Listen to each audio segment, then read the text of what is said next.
निषेध नोंदल्याने नुसतं फेसबुक व्हॉट्सअपला आम्ही तुमच्या मागे आहेत म्हणून उपयोग नाही. आम्ही येणार भेटून जाणार सगळे याला उपयोग नाही. हे एका दिवसात काटा संपवावं लागणार आहे आता. कारण हे काय असे थांबत नाहीत आता. ही टोळी मुळा जाळा सकट हिचा नायनाट झाला ना आणि ती आता लोक म्हणून आम्हालाच करावं लागणार आहे. त्यांना सुधारायची संधी दिली ती पण हे सुधारले नाही. एकीकडे वाटतं आमच्यातले ताकद आहे आमच्यातले माज आहे. आता आम्ही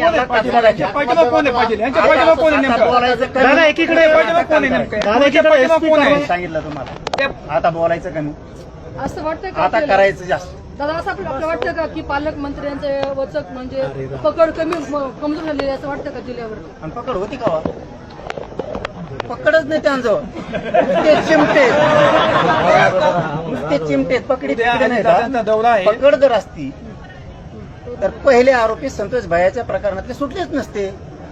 6 आरोपी कसं काय झाले? ते जर झाले असते तर हे लोकांना आमच्या समाजाच्या लोकांना बघावं लागलं नसतं. म्हणून आम्हाला असं वाटलं होतं हे सुधारतील. कारण आम्ही सांगितलं होतं याच्यानंतर तुमच्या टोळीला कृत्य करायचं थांबायचं दोघांनी पण सांगा.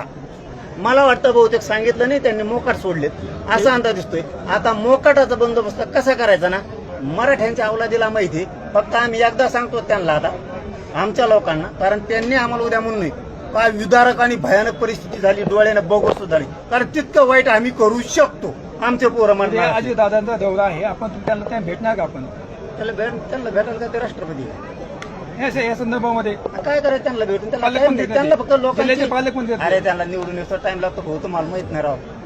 त्यांना फक्त मराठी निवडून येतो लागतात. एकदा अंगावर गुलाल पडला की कोपराने लोटली ही त्यांची शिष्टा नाही. आम्ही ते घडलं त्या दिवशी त्यांच्या लोकांना फोन केला होता पण त्यांना वेळ नाहीये गोरगरीब मराठ्यांचं काम करायला.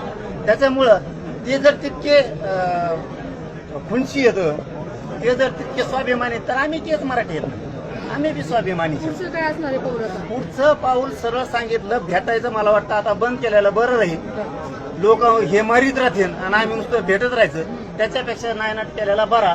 100-200 आमचे मोठाले घराणे त्यांच्या कानावर एकदा टाकावं. कारण उद्या त्यांनी म्हणून तुम्ही इतकं बेकार पाऊल उचललं. कारण इतके मोठं बरेच आम्हाला माहिती राज्यात एकाच दिवसात काटा वाजत होता आम्ही यांना थांबायचं सुधारायला संधी दिलती हे सुधारले नाहीत. ह्या पावलाशिवाय पर्याय नाही. त्यांच्या दोन्ही लोकांना मी सांगितलं होतं की दोघंही तुमच्या लोकांना समजून सांगा असे कृत्य करू नका. पण बहुतेक त्यांनी मोकाट सोडले. याचा अर्थ संपून घ्यायचं दिसतंय. आम्ही पण काही जण संपवायला तयार आहेत. त्याला नाविलाज आमचा. हे टोकाचे शब्द मी कधी वापरत नाही पण मला जाणीवपूर्वक वापरावं लागतं कारण आमचे लेकरं मारायला लागले ती बाप रडतोय आतमध्ये ढसा रडतोय त्या पोरांना उठा सुद्धा आहे ना. इतक्या क्रूर तुम्ही हत्या जर घडून आणणार असले तर तुमच्या ह्या सुळसुळाटाचा नायनाट आम्हाला करावं लागणार आहे. फक्त भीषण परिस्थिती आधीच होऊ नये. भयावह खूपच विदारक परिस्थिती झाली व डोळ्याने बघू सुद्धा नाही असं आमच्या काही लोकांना वाटू नये म्हणून त्यांच्या कानावर आम्हाला टाकणं एकदा गरजेचं आहे मला वाटलं. म्हणून बीड जिल्ह्यातल्या आमच्या प्रमुखाला एकदा सांगून द्या. सांगायचं नव्हतं पण ते उद्याच्याला काय असतं त्यांना लेख आहे आपला असं वाटलं पाहिजे म्हणून त्यांच्या कानावर टाकणं गरजेचं आहे.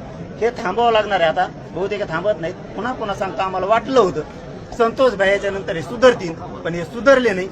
होऊन जाऊ द्या तर होऊन जाणार आहे. आता फक्त मला एकदा आमच्या प्रतिष्ठित लोकांना सांगू द्या आणि बघूच राज्यात किती येतं तुमची टोळी केवढी घे आणि किती घे. एका दिवसात काटा वाजतो का नाहीत बघा यांचं.